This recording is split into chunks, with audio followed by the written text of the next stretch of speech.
Okay, hi, and welcome to another episode of Ecom at One, the e-commerce podcast. Today, I've got Dorien Morin-van, all the way from Pittsburgh Field in Vermont, in the USA, who is an organic social media specialist and community specialist. How are you doing, Dorien?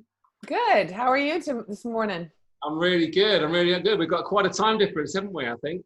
Yeah, I guess it's morning for me and afternoon for you. So 5 hours, not that bad. It could be worse. Yeah. I'm getting ready to wrap up the day. You're just getting going.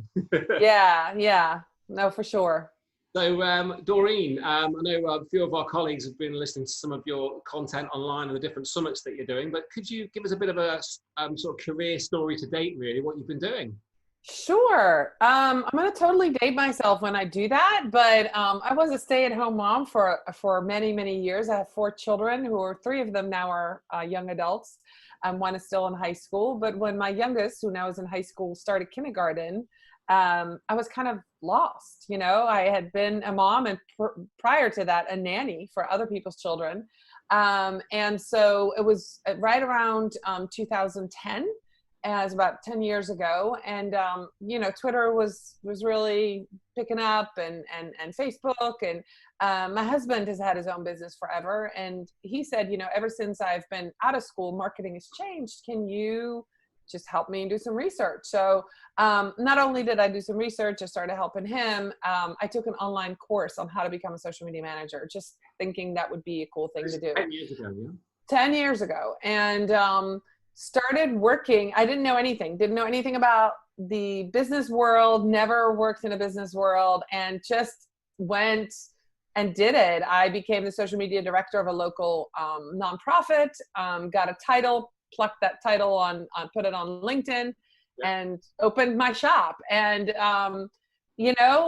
I've evolved. I started out with a lot of local marketing and local businesses. I still have several local businesses that I help. It's a different kind of marketing. I do everything for them, including the blogging and the community outreach and the PR, even some pieces for them. And then I'm also working with international customers, clients. I'm doing strategy with somebody in Shanghai right now, and I'm working on a big national brand, and I still have some nonprofits. So it really has changed. I did a couple of years in between that I really focused on B2B, which was really cool as well, like plumber and heating and HVAC and security, because they also take a special kind of strategy. So I've kind of evolved. And then the last few years, I've really concentrated and kind of found that niche of being that organic specialist. And I know, I've seen the questions that you're going to ask me, so we'll go back to that and why. But it's really where my love is for organic social media. I think it's quite rare now. I think a lot of people in the space have gone more paid, and I'm really looking forward to obviously digging into this organic side, which we'll come to. Yeah. So obviously most of our listeners, so obviously lots of experience there, all different niches. Sort of worn a lot of different hats over the years and different, all the, like you say, HVAC, aircon. There's not much of that going on here, to be fair. Yeah. But heating would. I mean, HVAC means, heating, ventilation. So, yeah. So obviously a lot of different niches. And obviously the podcast, most of the listeners are e-commerce. They're e-commerce stores. Most of our listeners are sort of on Shopify, Magento, or the different platforms, WooCommerce, etc. What would you say? What are sort of some of the best channels do you think, or best things that you've seen for e-commerce stores? Well, I thought about that question, and I've had several customers that I've advised and did strategy with. And I think one of the big ones that people don't always think about, especially in Europe, I think, because they might be a little bit more behind, is Pinterest. I'm from the Netherlands. I was born and raised there. And so I have some colleagues there who have been trying to promote Pinterest for many years. And they were the platform was behind, Promoted Pins was a couple of years behind, but now you can advertise on Pinterest. It gives huge value. Every pin, it has a value for up to 4 months that people will see it, that's active. Whereas a tweet might be 2 minutes and a Facebook post might be a few hours. Pinterest pin will actually, really drive traffic for a much longer time. And so I think with an e-commerce store, it's something that's overlooked a lot. And if a lot of your audience is in the UK, I would highly encourage them to start looking at that platform if that's not something they're doing. What would be a good place to start? Let's say I'm a UK business, I'm trying to think of something, I'm selling, let's say, a nice range of men's clothing. Yeah, yeah. Purple shirt range of men's clothing, my favorite color. Yeah. Where would I start with Pinterest, trying to get the name out on Pinterest? I would say educate yourself first. Don't just start a Pinterest account and not know what you're doing. There are some incredible experts out there.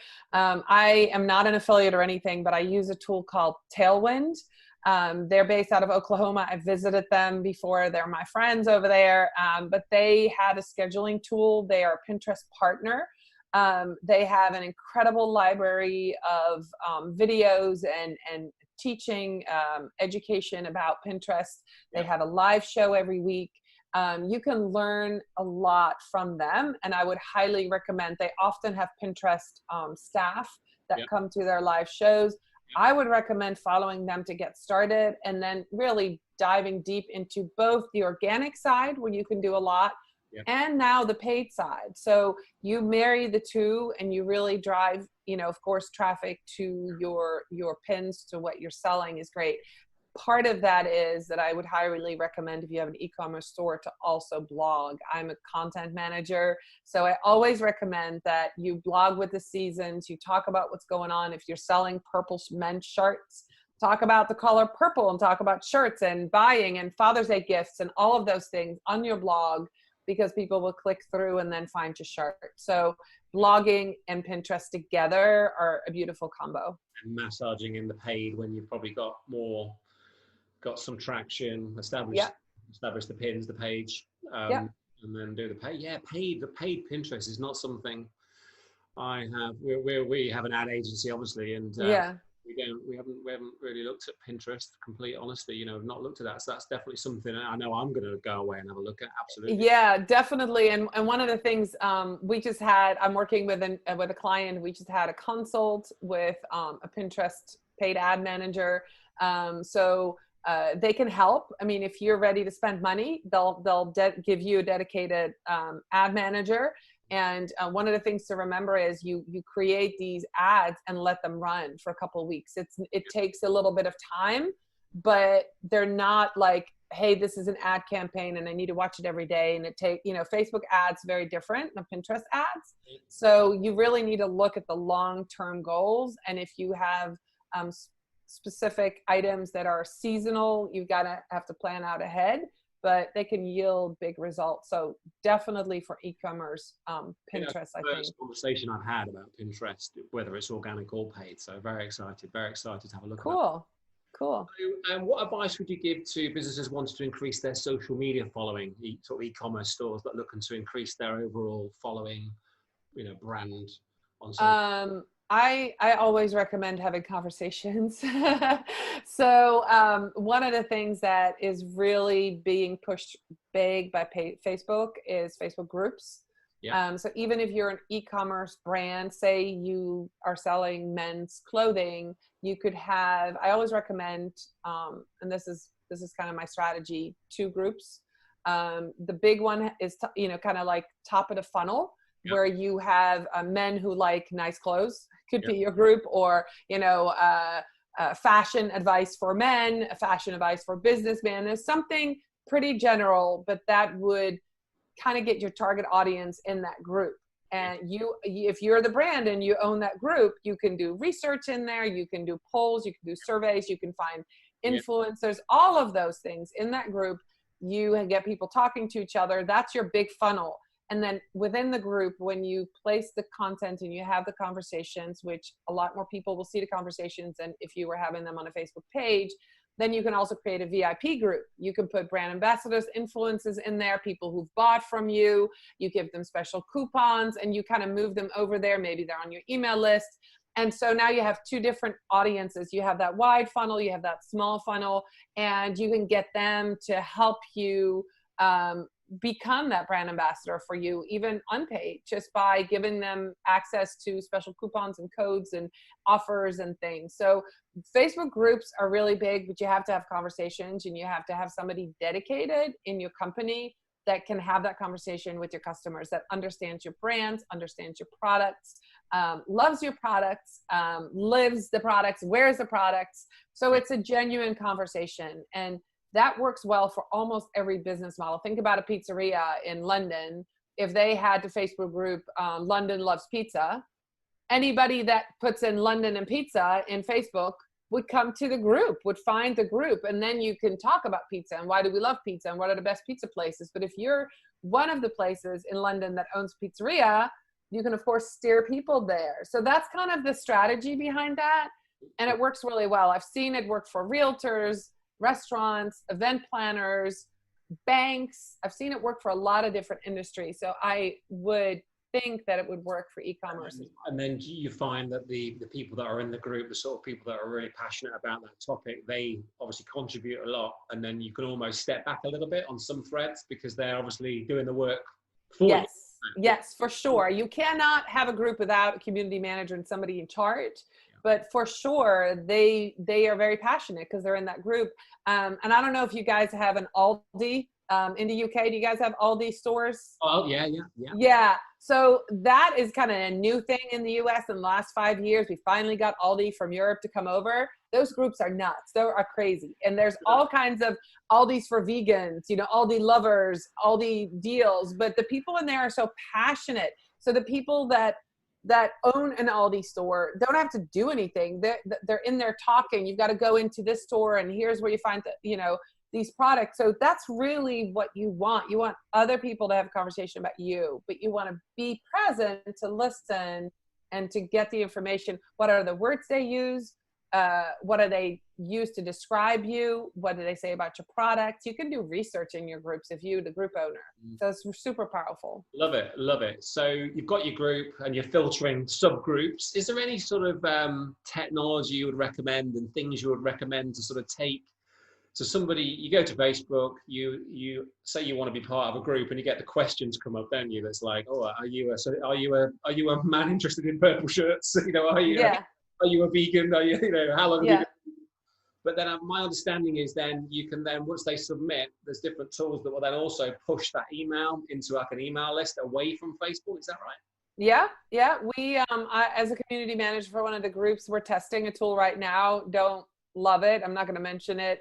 We're looking at some other options. But in a matter of 6 weeks, we've collected it's a big group, 3,000 email addresses. Yeah. People are giving it to us. So the other thing we've done previous to that is where we had, one of the questions was, please click the link in rule number 1. And that was a click to go to our messenger chat bot. So by them clicking, we would have a conversation with them in the chat bot. So those are 2 different things that you can do for sure. You want to capture as much information as you can about the people coming into your group. And that's kind of a new thing because they used to not have those questions there, but use them to get data on your group. We ask how did you find us? And we find articles about our group because we're mentioned, because people say, oh, I read about you in Forbes, or I read about you in this article, or this influencer mentioned you. So then we can go find those articles and say, hey, thanks for mentioning our group. So definitely use those questions to, get that. It's all about data. What can you know about your target audience? It's super, super important. So use those questions wisely. I love it. Obviously, if you're an info product creator, those questions are going to help you create the content, create a course, create the sections, the index of the course, the whole content piece is then right. Rather than and hoping what they want because they're asking or telling you either in those entry questions or in the group when you're posting polls, you're posting questions, or your users are posting questions, the whole community are jumping in and giving advice. It's raw data. But it's the right data, isn't it? It's the people that you are targeting that are in your group. Exactly. You know what they want. You can ask them anything else what else do you want? That type of thing. Yeah, it's great. Yeah, it's very powerful. And Facebook, I don't know in the UK, but in the US, Facebook is actually advertising on national TV during big shows. And at promoting their groups. That's what they're doing. It's a big push for groups. Yeah, but obviously it will be. I'm sure. Yeah, they will. Yeah. Be. Okay, so I'm loving Facebook groups and that siphoning off, subgroups. I love that idea. So maybe talk a bit more about some of the best campaigns, or the best campaign you've worked on in social for our listeners. Give us a bit of insight into something maybe. Yes.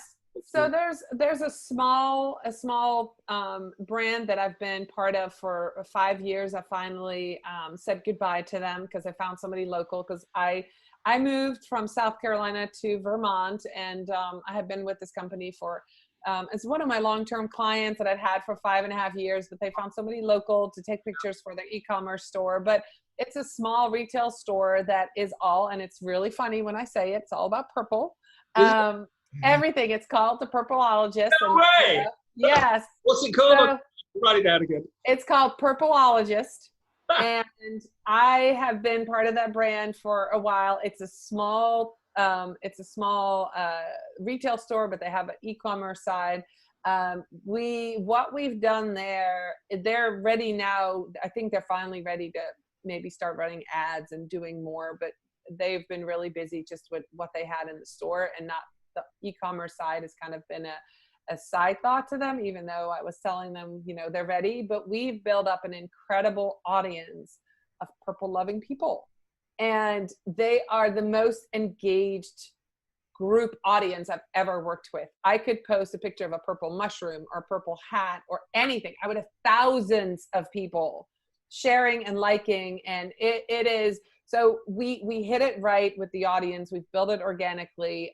She has sold online, but they are loyal. They are from everywhere. And they went on Pinterest, and they actually had people come into their store and say, I saw you on Pinterest. I'm from Australia and I'm visiting the US and I wanted to come to your store. Like mind-blowing things. And again, their budget was small, so we didn't do all of the things, but I find that very successful because we've really honed in on their audience. So it's now ready to whoever takes over and whatever budget they decide to go and reap the benefits of that. So that is one. And then another local one that I've been part of for a long time is a security company.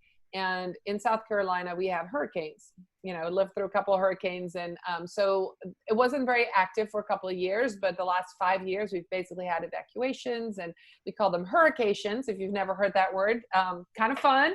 Not really. When you have 4 dogs, you evacuate, but we call them hurrications. And so they started doing, we started putting out the South Carolina Hurricane Guide for homeowners as a security company. So what do you need to do to plan in June when the hurricane season starts? What do you need to do in July and August? When should you get your supplies ready? What should you do when the storm comes? How should you protect your home? And it's been a very successful campaign. So we put it out in 2018. We renewed in 2019. And we just put out the next one, 2020, adding a whole chapter on how to evacuate or go to a shelter with COVID-19 going, right? So how do we do? The local people aren't even sure what's going to happen, but we're providing this service. Like, at least think about it. That we're going to be short in supplies. We're already short in supplies right now with toilet paper. So think about hurricane season and cleaning supplies. Buy extra a little bit now. Like, think ahead to where you might want to evacuate to when that hits, because where you would normally go might not be available. So getting that out there, but that's been a very successful campaign because it drives a lot of traffic. It drives, we just started a Facebook group for them, a hurricane prep group for that same company. And we have, not that many people in it yet, but we know as soon as the first hurricanes on the horizon in the Atlantic, people will go because they'll be looking to Facebook and this group's ready. We have lots of information in it and they'll come, and then that community will grow. But that's a company that owns that group. So I think that's a very successful campaign as well. So with something like that then, so that's a Facebook group, yeah. So obviously Facebook announced, I think probably about 3 weeks ago, their sort of partnership with Shopify and other platforms, I believe, where you can set up Facebook shops. Specific. Is that something I know it's quite new and it's sort of new territory, but is there anything you can tell us about that? No, I haven't looked at it. I'm in the group that I'm in. I've had lots of people ask questions. Actually, an interesting question came up yesterday, and I'm waiting to see if anybody has the answer. But she said that this is a social media manager who was running Facebook ads, whose owner of the company set up Shopify ads or ads to the Shopify, and she's like, I think they're competing. So has anybody else dealt with it? So I'm waiting to hear. I think a lot of people are collecting data. I haven't had anybody say this is what happened. A lot of people are asking about it. So I think it's a little bit too early. I haven't really seen anything come out. And here in the UK, we're hit Shopify. Something we follow quite closely. Obviously, we're an e-commerce agency, but Shopify, they seem to be in the news all the time at the moment with different partnerships. I think it was announced a couple of days ago, a partnership with Walmart in the US as well, where I think my understanding is that if you are a Shopify merchant, and so many merchants with the new partnership with Walmart will be able to list their products on the Walmart website. So Walmart will then have an inventory of millions of SKUs on their website, rather than just the Walmart product to try and rival. It's a bit extreme. Amazon, right? Yeah. So that's an interesting play, I think. But then Shopify have also done a deal with Facebook and with Walmart. So yeah, they're really. It'll be interesting how that goes. This is a huge, vast, wide country, and having just moved to a rural area, I can tell you, even though we love Amazon Prime, Walmart delivers faster. I can order something today by noon, and tomorrow I get Walmart on my front porch, on my front deck. Yeah. And if I order something from Amazon, it's 2 days. And I'm rural. I don't even get mail delivered. Yeah. But I can get Walmart delivered the next day. That's interesting, isn't it? So certain states and certain areas, like you say, whereas more built up city type, it's going to be a lot quicker. Yeah. So it really depends. So that because we have so many different demographics and so many different areas in the US, and that must have been a big need for this. So yeah. I do think it's something to watch. Yeah. I don't usually rush into things when new things come up. I'm kind of like putting my ear to the ground and listening to it. And since I don't do much on the paid side, it's on my radar, but I don't have any experience with it. A few of us here follow Shopify share value, and I know their shares, I think since launch, they've gone up tenfold, so 1,000% increase. Whoa. Since lockdown, so 23rd of March in the UK was lockdown, and around that day, sort of the stock market crashed, if you like, and Shopify shares have doubled since that day, more than doubled now. So it's quite an interesting one. Well, it makes sense. I mean, people don't want to go anywhere. They want things delivered. I think they're giving away 6 months worth of, service for free. So if you want to start a store as a retailer, you want to start an e-commerce store, you've got 6 months free on Shopify. So obviously they're 3-4 months into that, or 3 months into that. So in 3 months' time, all those people will be paying, which will be probably another million. I don't know the numbers exactly, but yeah, hundreds of thousands. And obviously all these partnerships are definitely one to keep an eye on. So right. Organic social media, paid social media, we've got the two sort of, and I think quite often what I see, quite often the people I speak to, you're more sort of one or the other a little bit, or maybe a little bit of work combining the two.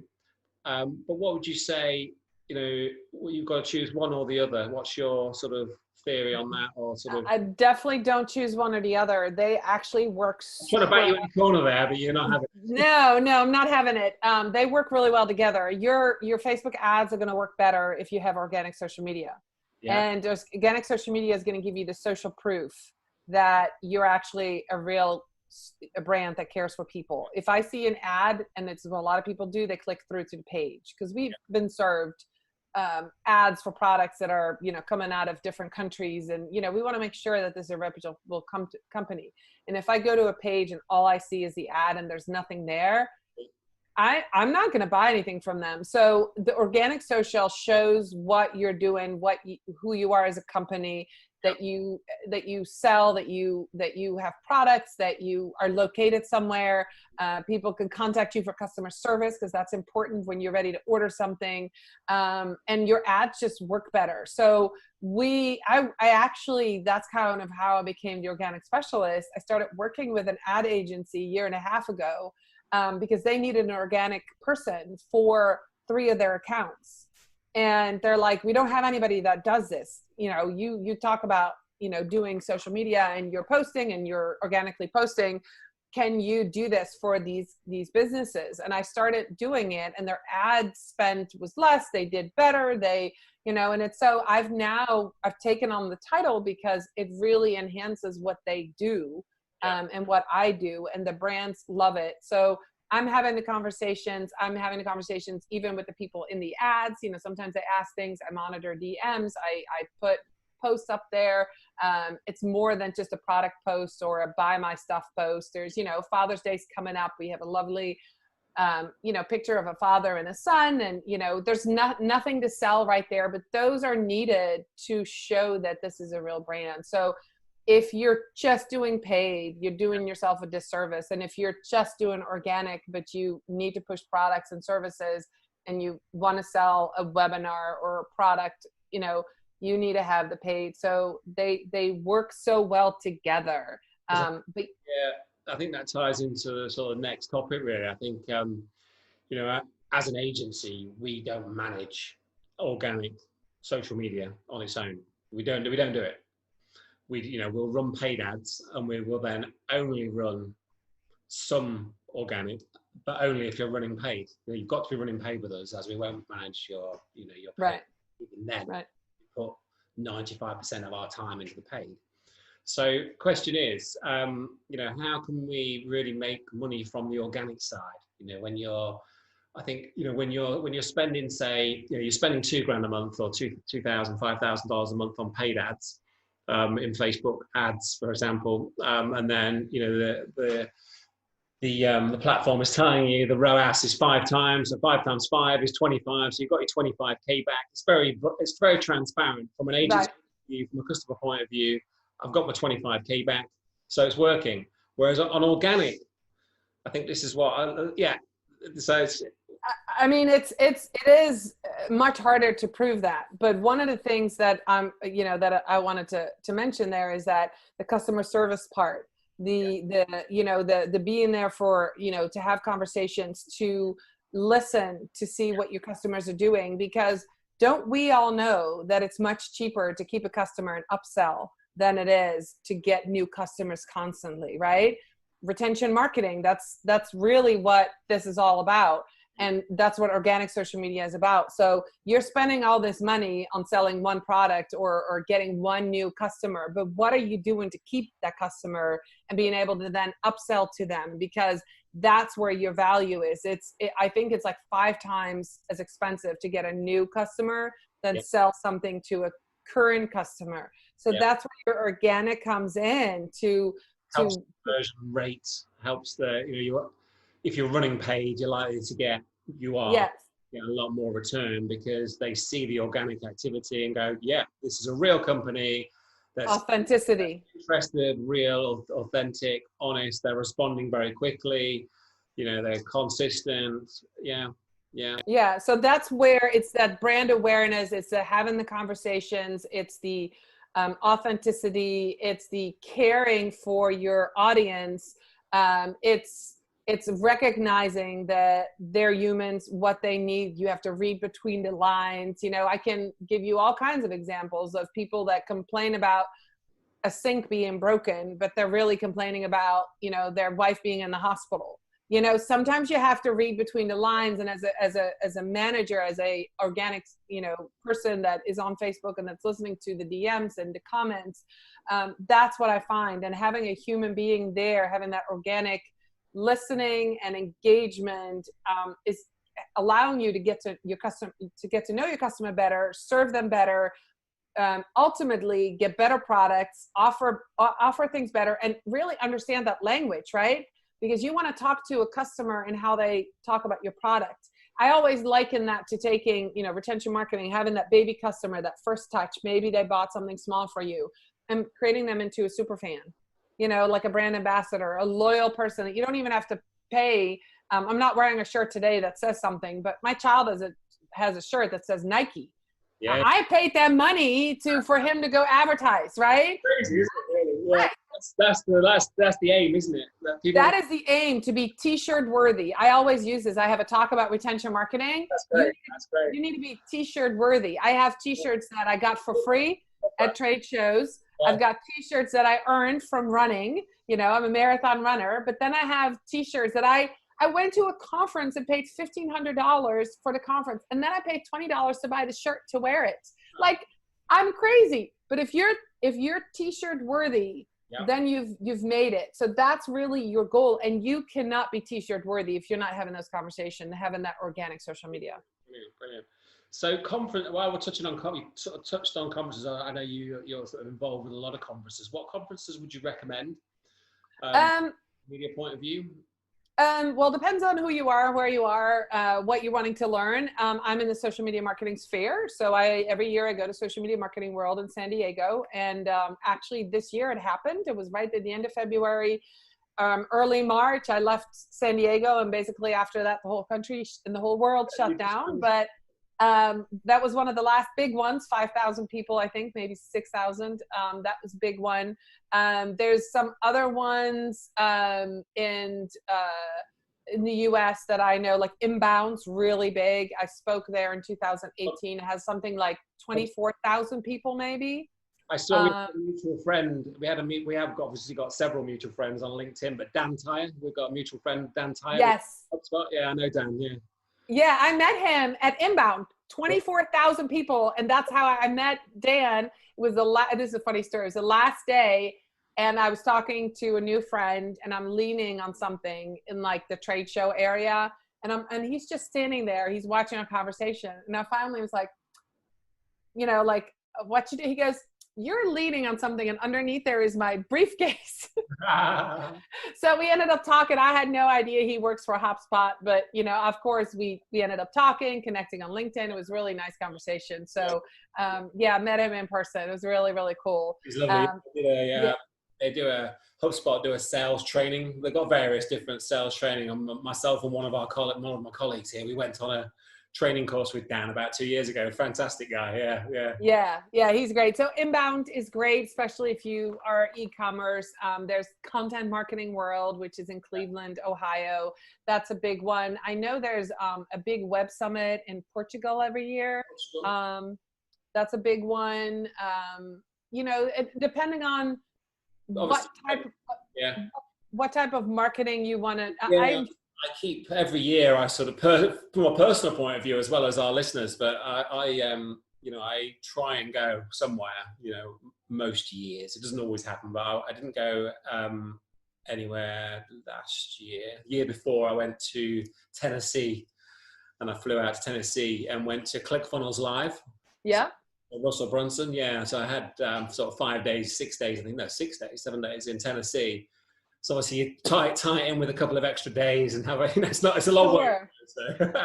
That's fun. I think San Diego's been on my list for a long time. Obviously there's a lot of digital marketing events there, isn't there? There are, yeah. It's kind of the hub, and Social Media Marketing World is like, we call it like summer camp for marketers. We go there and we're learning. I barely go to any sessions. I go there to meet up with my business partners. I go there to go whale watching or dancing. There's a nightclub party there. It's like summer camp. You get to have fun for like 5 days with all your friends that you normally only see online. But there's incredible learning, and there's the speakers are very approachable. It's just a fantastic event. And then the city of San Diego, I mean, I've been there 5 times now. It's just incredible. So I go back every year. I love it. It's on my list. So I think any conversation in this day and age about social media, we need to touch on influencer marketing, you know, the sort of rise of influencer marketing. You know, it's not a recent thing really. It's, you know, quite a few years, but it's very much in the forefront now. How do you feel about influencer marketing? Well, this is the book I was going to tell you about, The Age of Influence, that I'm reading. It's by Neil Schaefer. He sent it to me. He asked me to read it. So I kind of started it. It's super interesting. I think it's very powerful because here's the thing.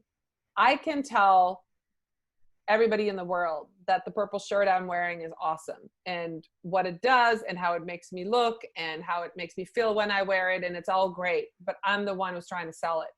If you tell me about my purple shirt, Yeah. or you tell your friends, it's way more powerful. It's when other people talk about you, it's powerful. Now, there's a difference between brand ambassadors and influencers. And so, that's something that people have to understand. An influencer, usually it's a one-time commitment to a brand. They get paid, they do a campaign, then they move away and they go support a different brand. Yeah. A brand ambassador is somebody who usually comes to the brand because they love and use the product or service. And then they come into that fold, maybe through that funnel, through that Facebook funnel, and they become the brand ambassador. They're usually an affiliate, if there's an affiliate program. And they just tell their circle of friends, their clients, their clientele, their audience about this brand. And it's a very natural conversation. There's every once in a while, there might be a campaign, but most of the time it's just, hey, you want to be on our live show? Hey, do you want to be on our podcast? Hey, we're going to be at this event. You want to come and have dinner with us? And just really having a relationship with the people that run the brand. So those are two different things. They're both doing influencer marketing, so to speak, but they feel different to me. Yeah. And I'm just starting to work with a brand that has current influencers. So I'm super excited to be able to start learning more about what they've implemented, their contracts, how they find them.